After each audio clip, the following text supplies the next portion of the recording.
এই যে কলামটা এখানে বিল্ডিংয়ের 3টা কলাম আছে, খুব গুরুত্বপূর্ণ। একটা এই যে 2 নম্বর, আর ওই যে 3 নম্বর। এই কাজটা দেওয়া হয়েছে সাদ্দামের আন্ডারে। সাদ্দাম মিস্ত্রি নিয়োগ করছে তেতুয়ার। এরা একটা কলামে কাজ করতে গিয়া 5 জায়গায় 6 জায়গায় ভাঙছে।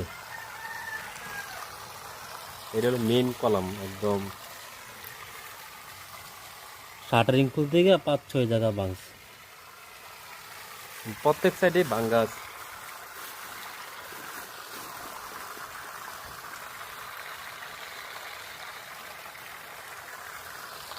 কাজের কোয়ালিটি খুব খারাপ করছে আর কলমগুলো তৈরি করতে গিয়ে।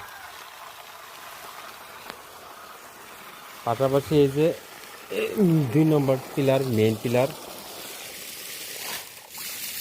তো এখানে ওরা ভাঙছে এবং সিমেন্ট ইটের মিক্সনটা ভালো হয়নি। এটাও করতে গিয়ে শাটারিং করতে গিয়ে ভাঙছে ওরা।